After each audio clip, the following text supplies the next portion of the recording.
Crônicas 15. Depois que Davi tinha construído casas para si na cidade de Davi, ele preparou um lugar para a arca de Deus e armou uma tenda para ela. Então Davi disse: somente os levitas poderão carregar a arca de Deus, pois para isso o Senhor os escolheu e para ficarem sempre a seu serviço. Davi reuniu todo o Israel em Jerusalém para trazer a arca do Senhor para o lugar que ele lhe havia preparado. Reuniu também os descendentes de Arão e os levitas. Dos descendentes de Coate, Uriel, liderando 120. Dos descendentes de Merari, Assaías, liderando 220. Dos descendentes de Gerson, Joel, liderando 130. Dos descendentes de Elisafã, Semaías, liderando 200. Dos descendentes de Hebron, Eliel, liderando 80. Dos descendentes de Uziel, Aminadab, liderando 112. Em seguida, Davi convocou os sacerdotes Zadok e Abiatar, os levitas Uriel, Assaías, Joel, Semaías, Eliel e Aminadab, e lhes disse: vocês são os chefes das famílias levitas, vocês e seus companheiros levitas deverão consagrar-se e trazer a arca do Senhor, o Deus de Israel, para o local que preparei para ela. Pelo fato de vocês não terem carregado a arca na primeira vez, a ira do Senhor, o nosso Deus, causou destruição entre nós. Nós não o tínhamos consultado sobre como proceder. Então os sacerdotes e os levitas se consagraram para transportar a arca do Senhor, o Deus de Israel. E os levitas carregaram a arca de Deus apoiando as varas da arca sobre os ombros, conforme Moisés tinha ordenado, de acordo com a palavra do Senhor. Davi também ordenou aos líderes dos levitas que encarregassem os músicos que havia entre eles de cantar músicas alegres, acompanhados por instrumentos musicais, liras, harpas e símbolos sonoros. Assim, os levitas escolheram Emã, filho de Joel, e Asaf, um parente dele. Dentre os meraritas, seus parentes, escolheram Etã, filho de Cuxaías. E com eles seus parentes que estavam no segundo escalão, Zacarias, Jaaziel, Semiramote, Jeiel, Uni, Eliabe, Benaia, Mazeias, Matitias, Elifileu, Miquineias, Obed-Edom e Jeiel, os porteiros. Os músicos Emã, Asaf e Etã deviam tocar os símbolos de bronze. Zacarias, Aziel, Semiramote, Jeiel, Uni, Eliabe, Mazeias e Benaia deviam tocar as liras, acompanhando o soprano. E Matitias, Elifileu, Miquineias, Obed-Edom, Jeiel e Azazias deviam tocar as harpas em oitava, marcando o ritmo. Quenanias, o chefe dos levitas, ficou encarregado dos cânticos, essa era sua responsabilidade, pois ele tinha competência para isso. Berequias e Eucana seriam porteiros e deveriam proteger a arca. Os sacerdotes Sebanias, Josafá, Natanael, Amazai, Zacarias, Benaia e Eliezer deviam tocar as cornetas diante da arca de Deus. Obed-Edom e Jeías também deviam ser porteiros e vigiar a arca. Assim, com grande festa, Davi, as autoridades de Israel e os líderes dos batalhões de 1000 foram buscar a arca da aliança do Senhor que estava na casa de Obed-Edom. Como Deus havia poupado os levitas que carregavam a arca da aliança do Senhor, 7 novilhos e 7 carneiros foram sacrificados. Davi vestia um manto de linho fino, como também todos os levitas que carregavam a arca, os músicos e Quenanias, chefe dos músicos. Davi vestia também o colete sacerdotal de linho. E todo o Israel acompanhou a arca da aliança do Senhor alegremente, ao som de trombetas, cornetas e símbolos, ao toque de liras e de harpas. Quando a arca da aliança do Senhor estava entrando na cidade de Davi, Mical, filha de Saul, observava de uma janela. E, aconteceu que ao ver o rei Davi dançando e celebrando, ela o desprezou em seu coração. Crônicas 16. Eles trouxeram a arca de Deus e a colocaram na tenda que Davi lhe havia preparado, e ofereceram holocaustos e sacrifícios de comunhão diante de Deus. Após oferecer os holocaustos e os sacrifícios de comunhão, Davi abençoou o povo em nome do Senhor. E deu um pão, um bolo de tâmaras e um bolo de uvas passas a cada homem e a cada mulher israelita. Davi nomeou alguns dos levitas para ministrarem diante da arca do Senhor, fazendo petições, dando graças e louvando o Senhor, o Deus de Israel. Desses, Asaf era o chefe, Zacarias vinha em seguida, e depois Jeiel, Semiramote, Jeiel, Matitias, Eliabe, Benaia, Obed-Edom e Jeiel. Eles deviam tocar lira e harpa enquanto Asaf tocava os símbolos. Os sacerdotes Benaia e Jaaziel deviam tocar diariamente as trombetas diante da arca da aliança de Deus. Foi naquele dia que, pela primeira vez, Davi encarregou Asaf e seus parentes de louvarem o Senhor com salmos de gratidão. Deem graças ao Senhor, clamem pelo seu nome, divulguem entre as nações o que ele tem feito. Cantem para ele, louvem-no, contem todos os seus atos maravilhosos. Gloriem-se no seu santo nome, alegre-se o coração dos que buscam o Senhor. Olhem para o Senhor e para a sua força, busquem sempre a sua face. Lembrem-se das maravilhas que ele fez, dos seus prodígios e das ordenanças que pronunciou. Ó descendentes de Israel, seu servo, ó filhos de Jacó, seus escolhidos.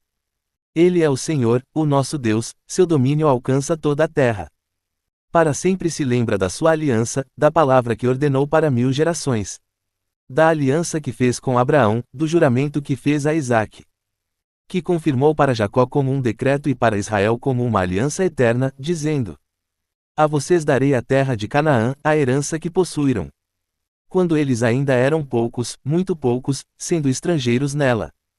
E vagueando de nação em nação, de um reino a outro. Ele não permitiu que ninguém os oprimisse, por causa deles repreendeu reis, ordenando: Não maltratem os meus ungidos, não façam mal aos meus profetas. Cantem ao Senhor, todas as terras. Proclamem a sua salvação dia após dia. Anunciem a sua glória entre as nações, seus feitos maravilhosos entre todos os povos. Pois o Senhor é grande e muitíssimo digno de louvor, ele deve ser mais temido que todos os deuses. Pois todos os deuses das nações não passam de ídolos, mas o Senhor fez os céus. O esplendor e a majestade estão diante dele, força e alegria, na sua habitação. Deem ao Senhor, ó famílias das nações, deem ao Senhor glória e força. Deem ao Senhor a glória devida ao seu nome. Tragam ofertas e venham à sua presença. Adorem o Senhor no esplendor da sua santidade. Tremam diante dele, todas as nações. Firmou o mundo, e este não se abalará. Que os céus se alegrem e a terra exulte, e diga-se entre as nações, o Senhor reina. Ressoe o mar e tudo o que nele existe, exultem os campos e tudo o que neles há. Então as árvores da floresta cantarão de alegria, cantarão diante do Senhor, pois ele vem julgar a terra. Rendam graças ao Senhor, pois ele é bom, o seu amor dura para sempre.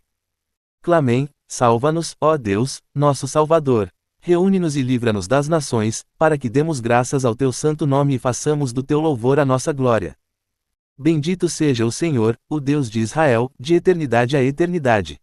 Então todo o povo exclamou: Amém. E, louvado seja o Senhor. Romanos 1. Portanto, a ira de Deus é revelada dos céus contra toda a impiedade e injustiça dos homens que suprimem a verdade pela injustiça. Pois o que de Deus se pode conhecer é manifesto entre eles, porque Deus lhes manifestou. Pois desde a criação do mundo os atributos invisíveis de Deus, seu eterno poder e sua natureza divina, têm sido vistos claramente, sendo compreendidos por meio das coisas criadas, de forma que tais homens são indesculpáveis. Porque, tendo conhecido a Deus, não o glorificaram como Deus, nem lhe renderam graças, mas os seus pensamentos tornaram-se fúteis e o coração insensato deles obscureceu-se. Dizendo-se sábios, tornaram-se loucos. E trocaram a glória do Deus imortal por imagens feitas segundo a semelhança do homem mortal, bem como de pássaros, quadrúpedes e répteis. Por isso Deus os entregou à impureza sexual, segundo os desejos pecaminosos do seu coração, para a degradação do seu corpo entre si. Trocaram a verdade de Deus pela mentira, e adoraram e serviram a coisas e seres criados, em lugar do Criador, que é bendito para sempre. Amém. Por causa disso Deus os entregou a paixões vergonhosas. Até suas mulheres trocaram suas relações sexuais naturais por outras, contrárias à natureza. Da mesma forma, os homens também abandonaram as relações naturais com as mulheres e se inflamaram de paixão uns pelos outros. Começaram a cometer atos indecentes, homens com homens, e receberam em si mesmos o castigo merecido pela sua perversão. Além do mais, visto que desprezaram o conhecimento de Deus, ele os entregou a uma disposição mental reprovável, para praticarem o que não deviam. Tornaram-se cheios de toda sorte de injustiça, maldade, ganância e depravação. Estão cheios de inveja, homicídio, rivalidades, engano e malícia. São bisbilhoteiros, caluniadores, inimigos de Deus, insolentes, arrogantes e presunçosos, inventam maneiras de praticar o mal, desobedecem a seus pais. São insensatos, desleais, sem amor pela família, implacáveis. Embora conheçam o justo decreto de Deus, de que as pessoas que praticam tais coisas merecem a morte, não somente continuam a praticá-las, mas também aprovam aqueles que as praticam. Salmos 10. Senhor, por que estás tão longe? Por que te escondes em tempos de angústia? Em sua arrogância o ímpio persegue o pobre, que é apanhado em suas tramas. Ele se gaba de sua própria cobiça e, em sua ganância, amaldiçoa e insulta o Senhor. Em sua presunção o ímpio não o busca, não há lugar para Deus em nenhum dos seus planos. Os seus caminhos prosperam sempre, tão acima da sua compreensão estão as tuas leis que ele faz pouco caso de todos os seus adversários. Pensando consigo mesmo, nada me abalará. Desgraça alguma me atingirá, nem a mim nem aos meus descendentes. Sua boca está cheia de maldições, mentiras e ameaças, violência e maldade estão em sua língua. Fica à espreita perto dos povoados, em emboscadas mata os inocentes, procurando às escondidas as suas vítimas. Fica à espreita como o leão escondido, fica à espreita para apanhar o necessitado, apanha o necessitado e o arrasta para a sua rede. Agachado, fica de tocaia, as suas vítimas caem em seu poder. Pensa consigo mesmo, Deus se esqueceu, escondeu o rosto e nunca verá isto. Levanta-te, Senhor, ergue a tua mão, ó Deus. Não te esqueças dos necessitados. Porque o ímpio insulta a Deus, dizendo no seu íntimo, de nada me pedirás contas. Mas tu enxergas o sofrimento e a dor, observa-os para tomá-los em tuas mãos. A vítima deles entrega-se a ti, tu és o protetor do órfão.